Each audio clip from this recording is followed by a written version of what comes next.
Assalamualaikum nakama-nakama semua, bersama aku lagi Zafri dalam YouTube channel Vibro, dan hari ini aku nak borak satu teori yang sangat-sangat menarik yang berkaitan dengan pertarungan yang akan berlaku dekat Arc One Piece sekarang. Okey, daripada chapter 1000 sampai chapter 1010 kita dapat menyaksikan satu pertarungan epik, satu perlawanan dahsyat antara 5 supernova terpilih menentang dengan 2 Emperors of the Sea, Monkey D. Luffy, Ronoroa Zoro, Kid, Trafalgar Law dan juga Killer menentang Big Mom dan juga Kaido.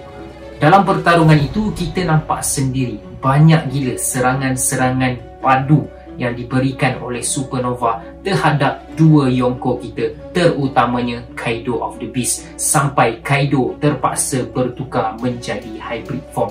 Malangnya Kaido masih lagi berdiri dan supernova yang lain banyak yang dah tumbang.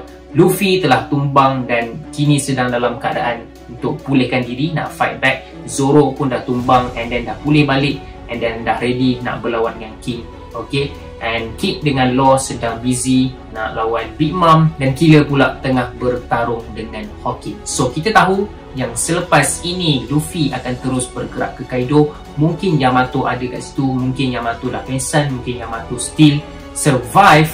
Adakah Luffy akan bergabung dengan Yamato menentang Kaido, ataupun Yamato telah pun tumbang, Luffy seorang-seorang one on one dengan Kaido? Kita tahu gelaran yang diberikan oleh Kaido daripada narrator sejak Arc Dressrosa lagi, on land, on seas and in the sky, if one on one, Kaido will win. Dekat mana-mana sekalipun, kalau 1 lawan 1, Kaido pasti akan menang. So, daripada bulan lepas lagi ataupun sebelum tu lagi, aku dah terfikir pasal teori ini, tetapi aku sebenarnya tak nak teori ni berlaku. Okay, nanti aku cerita kenapa aku tak nak. So, teori ni bukan 100% daripada aku, ada yang aku tambah-tambah sikit. Teori ni boleh kata popular sikit lah, tak ada popular sangat, popular sikit lah. Dah ada lah YouTuber yang cakap pasal benda ni. YouTuber Malaysia aku tak sure, tapi YouTuber orang putih dah ada yang cakap. Okay, tajuk teori ni adalah teori Momotaro, yang mana pertarungan selepas ini adalah Monkey D. Luffy dengan Yamato, dengan Momonosuke, dengan Marco the Phoenix menentang Kaido. Inilah teori dia. Okay, kenapa aku tak nak teori ini terjadi? Kenapa aku tak nak pertarungan ini berlaku? Kerana aku sebagai peminat Zoro, my number one fan, the GOAT, aku nak Zoro lawan Kaido lagi sekali. Aku tahu aku tamak Zoro dah buat macam-macam dekat Kaido, tapi aku nak lagi. And dekat chapter 1022 dah dikonfirmkan yang Zoro akan menentang King. Marco dah tak lawan dengan King, so aku pretty sure lah Zoro dah tak berlawan dengan Kaido dah. Kalau Zoro lawan King and then Zoro menang and then Zoro lawan Kaido lagi, itu dah too much lah. Confirm lah fanbase One Piece ni akan mempersoalkan Oda. Jadi Zoro berlawan dengan King ini memberi peluang untuk Marco pergi ke tempat lain. Sebelum tu aku nak cerita dari mana datangnya teori ni. Kenapa orang terfikir pasal teori ni? Ini sebenarnya datang daripada satu folklore, satu cerita suatu ketika dahulu yang popular di Jepun, iaitu berkaitan dengan legenda Momotaro. Okey, sebenarnya cerita Momotaro ni aku dah pernah cerita dah pun dekat YouTube aku, which is dekat video Kurozumi Otama. Dalam video tu aku buat teori lah pasal Otama punya identiti sebenar. Nama sebenar adalah Kurozumi Otama. Kalau korang tak tengok lagi, silalah tengok video tu. Okey, tapi jangan risau, untuk video ni aku akan cerita juga balik pasal cerita Momotaro ni. Okey, kisah legenda Momotaro ni berkisahkan tentang seorang budak yang lahir daripada buah peach gergasi. Buah peach dalam English peach lah kan. So baby yang baru lahir ni, waktu tu dia mengalir dekat sungai, and ada sepasang suami isteri yang jumpa baby peach ni lah, and diorang pun ambil baby ni jadikan anak diorang. So dia adalah peach boy lah, dan baby ni diberikan nama Momotaro. Momo adalah peach dan Taro adalah anak lelaki sulung. tak silap aku lah. So literally nama tu define diri dia sendirilah, iaitu the Peach Boy. So Momotaro ni pun, Peach Boy ni pun duduklah dengan parents dia, and then sampai zaman remaja Momotaro ni decide untuk tinggalkan parents dia sekejap, sebab Momotaro ni decide nak pergi bertarung dengan satu demons atau dikenali sebagai Oni dalam Jepun yang ada pada ketika itu. So demon ni sebenarnya duduk tinggal dalam satu kawasan yang bernama Onigashima, iaitu Demon Island. Ni bukan first time kan korang dengar Onigashima ni kan. Okay, so sewaktu dalam perjalanan Momotaro ni nak pergi kalahkan demon ni, dia telah meminta tolong daripada beberapa haiwan. Kita ada monkey, monyet, kita ada dog, anjing, dan juga kita ada pheasant, iaitu sejenis burung. So Momotaro dan ketiga-tiga haiwan ni pergilah bertarung dengan Oni, iaitu demon yang ada dekat Demon Island ni, dan akhirnya diorang menang. So sebagai reward, Momotaro telah memberikan Kibi Dango kepada ketiga-tiga haiwan tersebut. Kibi Dango pun ada juga kan dalam arc Wano ni yang berkaitan dengan utama tu lah. So in the end diorang menang, and tak silap aku Oni tu telah pun ditangkap, dan sebagai reward diorang dapat harta karun lah daripada peninggalan dekat Onigashima tu. So daripada sinilah terjadinya teori pasal Momotaro ni. Okay, sebenarnya mangaka One Piece ni iaitu Eiichiro Oda telah pun menggunakan Momotaro punya reference ni dulu lagi, iaitu waktu dia memperkenalkan Admiral. Okay, kita ada Admiral Kizaru. Ki adalah yellow, Zaru adalah monkey, yellow monkey, and then kita ada Aka Inu. Aka adalah red, Inu adalah anjing, jadilah anjing merah, and then kita ada Aokiji. Ao adalah blue, Kiji adalah pheasant, so blue pheasant. Kita dah ada dah pun ketiga binatang ni dalam reference Momotaro yang Oda pakai untuk Admiral. Kenapa tiba-tiba dalam arc Wano ni orang sekali lagi cakap pasal Momotaro ni? Sebab ada dua benda. First kali, Momonosuke. Momonosuke boleh jadi satu watak utama lah dalam arc Wano ni. Dan Momonosuke kalau korang tengok betul-betul dia, muka dia macam Peach Boy jugalah. Dan nama dia pun ada Momo kat situ. Okay, and then secondly, which is Otama lah. Otama dengan Kibi Dango-nya, itu pun adalah reference dalam Momotaro. So kita tahu Momotaro memerlukan 3 haiwan untuk menolong dia mengalahkan demon yang ada. Okay, kalau kita tengok dalam perlawanan dekat Wano sekarang, Momotaro adalah Momonosuke, the Peach Boy, and then dia perlukan monkey.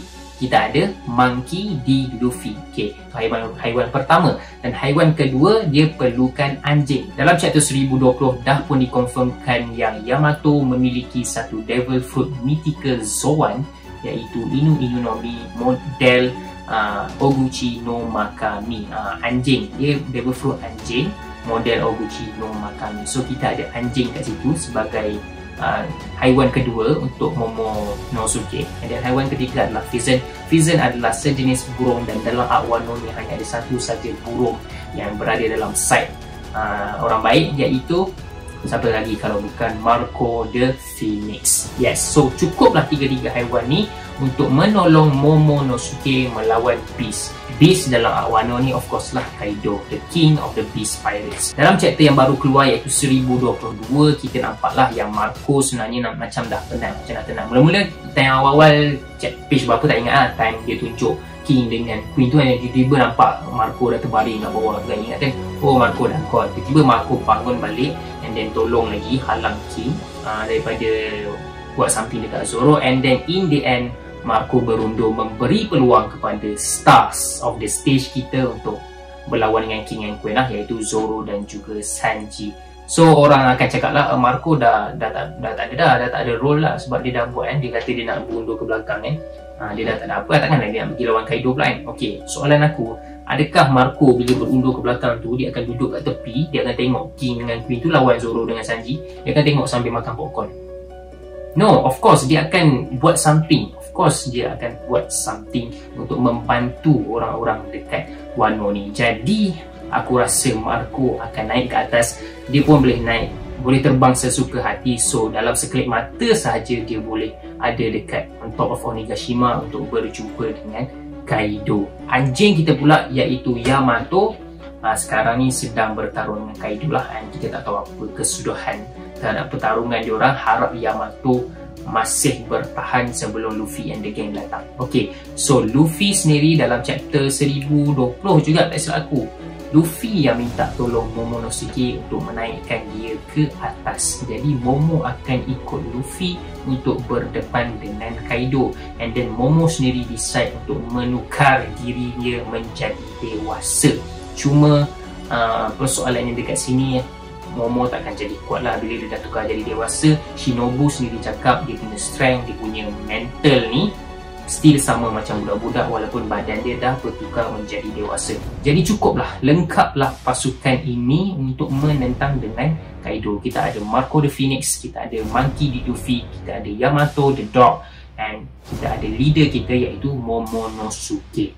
Dalam pertarungan sebelum ni yang dipanggil sebagai Roof Peace, pertarungan di atas rooftop antara Supernova dengan dua Emperor of the Sea, kita dapat lihat kita missing someone, iaitu someone yang boleh heal, yang boleh tolong heal, yang boleh tolong regenerate orang lain, dan orang itu of course adalah Marco the Phoenix. Marco boleh buat benda tu, dia boleh heal diri dia dan dia boleh heal orang lain juga. Dan dalam pertarungan sebelum ni kita tahulah Luffy kelemahan dia adalah dia ada time limit untuk dia punya Gear 4. Maknanya dia tak boleh guna Gear 4 sesuka hati, dia tak boleh guna Gear 4 untuk satu tempoh yang lama.